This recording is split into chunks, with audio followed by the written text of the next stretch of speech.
Torah, the word, means teaching.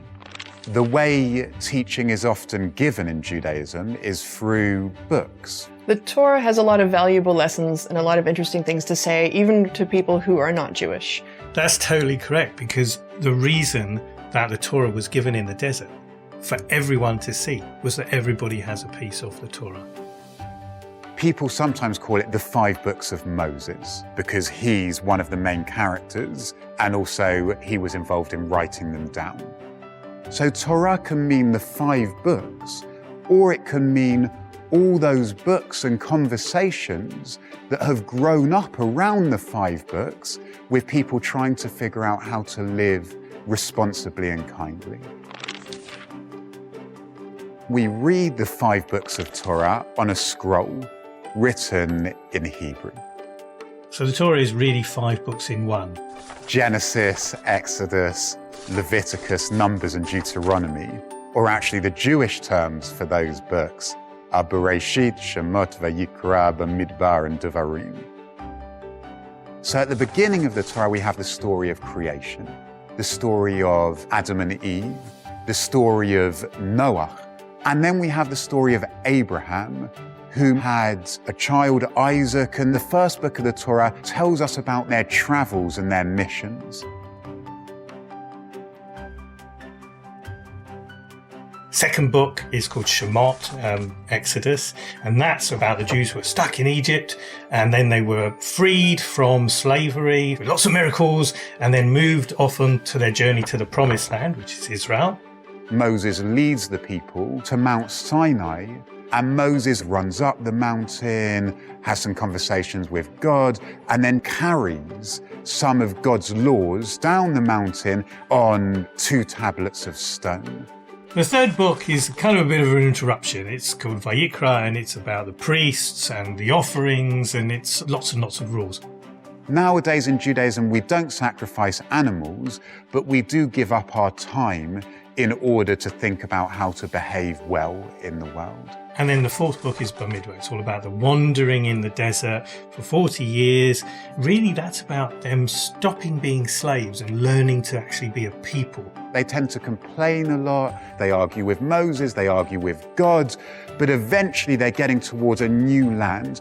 And that's what we have in the 5th book of the Torah. Finally, the last book, just before they go into Israel, is Moses telling them all the rules, reminding them of everything that's been happening. That's called Devarim, Deuteronomy.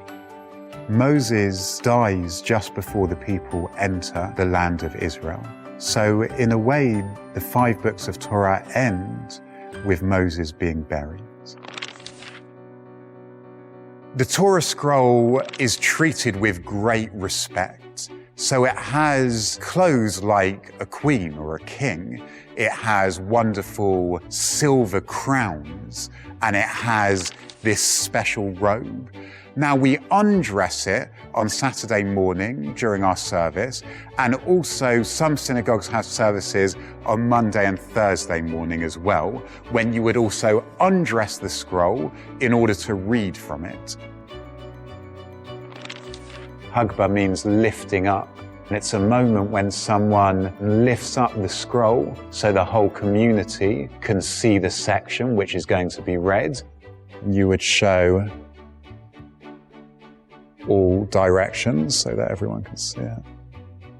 Shema Yisrael, Adonai Eloheinu, Adonai Echad, Va'ahavta et Adonai Elohecha, V'chol levavcha, Uv'chol nafshecha, Uv'chol me'odecha.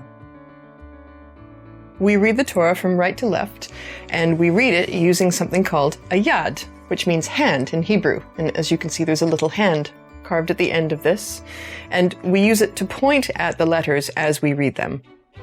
We don't want to touch the parchment, the stuff that the scroll is written on, directly with our fingers.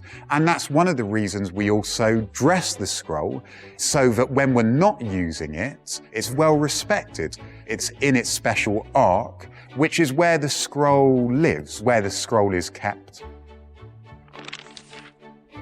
The scrolls that we use today are essentially the same as the first ones written thousands of years ago because we can only copy from one to another, and then it has to be checked 3 times because one mistake can change the whole meaning of what it says.